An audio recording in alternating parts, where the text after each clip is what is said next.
Hello guys, welcome back to Cric Talks with Kiran. Kolkata Knight Riders versus Gujarat Titans. നിലവിലെ ചാമ്പ്യന്മാരായ Kolkata Knight Riders പ്രതീക്ഷിച്ച രീതിയിലല്ല ഇതുവരെ സീസൺ മുന്നോട്ട് പോയിട്ടുള്ളത്.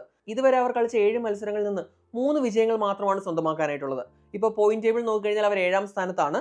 ഇനി ഇവർ ഈ മത്സരത്തിലേക്ക് വരുന്നതും അവരുടെ ഒരു കോൺഫിഡൻസ് ഡെൻറ്റ് ചെയ്യുന്ന, ഒരു മൊറാലിനെ ഡെൻറ്റ് ചെയ്യുന്ന ഒരു ലോസിന് ശേഷമാണ്. അതായത് പഞ്ചാബ് കിങ്സിനെതിരെ മുള്ളൻപൂരിൽ വെച്ചിട്ട് ഒരു ഹാർട്ട് ബ്രേക്കിംഗ് എന്ന് പറയാവുന്നൊരു പരാജയമാണ് അവർ നേരിട്ടത്. ഇപ്പോൾ പഞ്ചാബ് കിങ്സിന് 111 റൺസിനാണ് അവർ റെസ്ട്രിക്ട് ചെയ്തത്.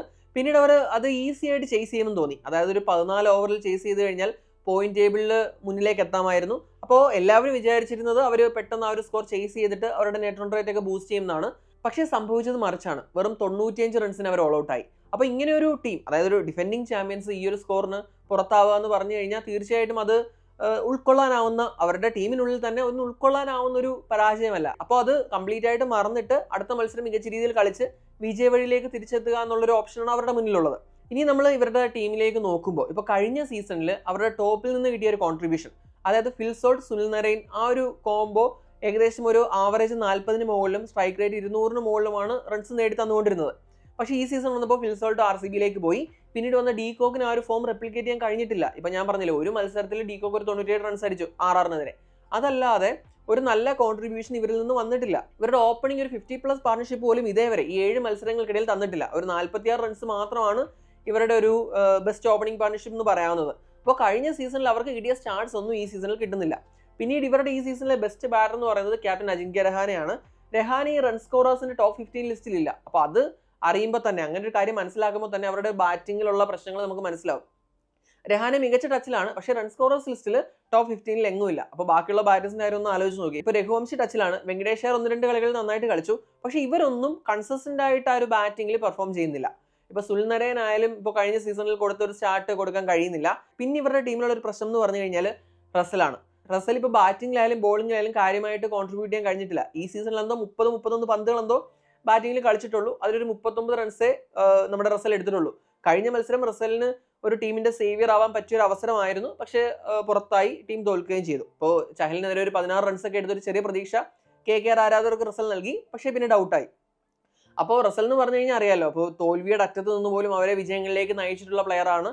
അപ്പോൾ റസലിൽ നിന്ന് കാര്യമായിട്ടുള്ള കോൺട്രിബ്യൂഷൻസ് വരുന്നില്ല. ഇപ്പോൾ ബാറ്റ് കൊണ്ടും ബോൾ കൊണ്ടും വരുന്നില്ല. പിന്നീട് ബോളിംഗ് വൈസ് നോക്കിക്കഴിഞ്ഞാൽ ഇവർ ഭേദമാണ്. ഇപ്പോൾ ബാറ്റിംഗ് വൈസ് ഇവരുടെ പ്രശ്നങ്ങളുണ്ടെങ്കിലും ബോളിംഗ് വൈസ് നോക്കിയാൽ മികച്ച ടീമാണ്. അതിപ്പം സ്ട്രൈക്കിംഗ് എബിലിറ്റിയിലായാലും റൺ റേറ്റിലായാലും ഈ സീസണിൽ മുന്നിൽ തന്നെ നിൽക്കുന്ന ടീമാണ്.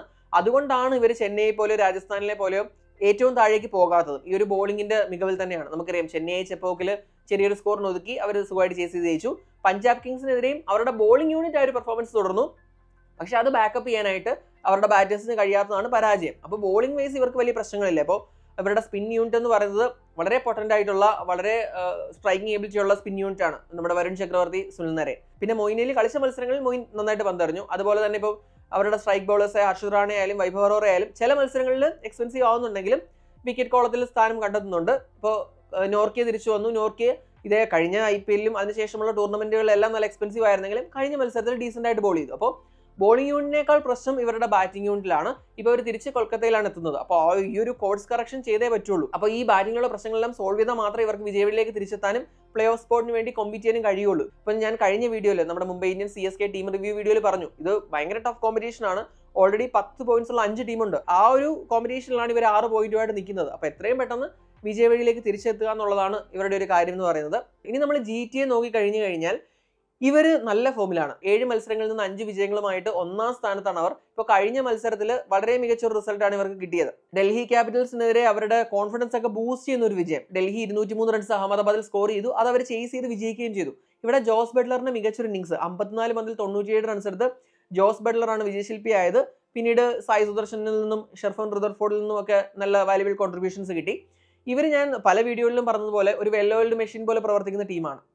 ഇവരുടെ റൺസിന്റെ ഒരു സിംഹഭാവം വന്നിരിക്കുന്നത് അവരുടെ ടോപ്പ് 3യിൽ നിന്നാണ്. Sai Sudharsan, Jos Buttler, Shubman Gill. ഇപ്പോൾ ഞാനിങ്ങനെ ടോപ്പ് 3 എന്ന് പറയുന്നുണ്ടെങ്കിലും ഈ ടോപ്പ് 3യിൽ അത്ര ഫോമിലല്ലാത്തത് ഗില്ലാണ്. ഗിൽ ഇപ്പോൾ കഴിഞ്ഞ സീസണുകളിലേതുപോലെ ഒരു ടോപ്പ് ഫോമിലല്ല ഉള്ളത്. എങ്കിലും ഗില്ലിന് വലിയ പ്രശ്നമില്ലാതെ പോകുന്നത് സായി സുദർശൻ അമേസിംഗ് കൺസിസ്റ്റൻസിയാണ്. അതുപോലെ Jos Buttler match winning innings provide ചെയ്യുന്നത് കൊണ്ടാണ് ഗില്ലിന് വലിയ പ്രഷർ ഇല്ലാതെ ഗില്ലിലേക്ക് ആ ഒരു ഭാരം ഏൽക്കാതെ പോകുന്നത്. അപ്പോൾ ആ ഒരു ഗില്ല് കൂടെ ഫോമിൽ വന്നു കഴിഞ്ഞാൽ ഇവർ ഒന്നുകൂടെ പിടിച്ചെടുത്താൻ പാടായിരിക്കും. ഇപ്പോൾ തുടക്കത്തിൽ നമുക്ക് പറയാം ഒരു വീക്ക് മിഡിൽ ഓർഡർ ആണെന്ന് പറയാമെങ്കിലും ഈ മിഡിൽ ഓർഡർ എക്സ്പോസ്ഡ് ആയിട്ടില്ല. ഒന്നുകിൽ സായ് സുദർശൻ അല്ലെങ്കിൽ ജോസ് ബട്ട്ലർ. ഇനി ഇവർ രണ്ടുപേരും ഇല്ലാത്ത മത്സരത്തിലാണെങ്കിൽ ശുഭ്മാൻ ഗിൽ. അപ്പൊ മിഡിൽ ഓർഡർ എന്തായാലും ബാറ്റിംഗിന് എത്തുമ്പോൾ ഇവരിൽ ഒരാൾ ഒരു സൈഡിൽ ഉണ്ടാവും. അത് തന്നെയാണ് GTയുടെ വിജയ രഹസ്യം. ഇപ്പോൾ ടോപ്പ് 3 പെട്ടെന്ന് ഔട്ടായിട്ട് ആ ഒരു വീക്ക് എന്ന് പറയപ്പെടുന്ന മിഡിൽ ഓർഡർ എക്സ്പോസ്ഡ് ആവുന്നില്ല. ഇനിയിപ്പോൾ ഇവരുടെ ബോളിംഗിലേക്ക് വന്നു കഴിഞ്ഞാൽ ബ്രില്യൻ ബോളിംഗ് യൂണിറ്റ് ആണ്, വളരെ നന്നായിട്ടാണ് ബോൾ ചെയ്യുന്നത്. ഇപ്പോൾ ബോളേഴ്സിൽ പ്രസിദ്ധ് കൃഷ്ണ എക്സലന്റ് ഫോമിലാണ്. എല്ലാ മത്സരങ്ങളിലും ഇക്കണോമിക്കലായിട്ട് ബോൾ ചെയ്യാനും വിക്കറ്റ് എടുക്കാനും പ്രസിദ്ധിന് കഴിയുന്നുണ്ട്.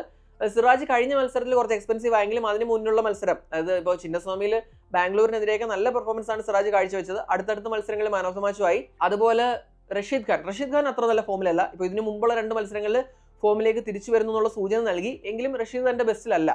എന്നാൽ ആ ഒരു പ്രശ്നം ഇവരെ ബാധിക്കാത്തതിന് കാരണം സായി കിഷോർ ആണ്. സായി കിഷോർ നല്ല ഫോമിലാണ് ബോൾ ചെയ്യുന്നത്. അതുപോലെ ഇഷാന്ത് ശർമ്മയിൽ നിന്നും കഴിഞ്ഞ മത്സരത്തിൽ നല്ലൊരു കോൺട്രിബ്യൂഷൻ വന്നിട്ടുണ്ട്. അപ്പോൾ ഇവരുടെ ബോളിംഗ് നോക്കിക്കഴിഞ്ഞാൽ നല്ല ഫോമിലുള്ള ബോളിംഗ് ആണ്.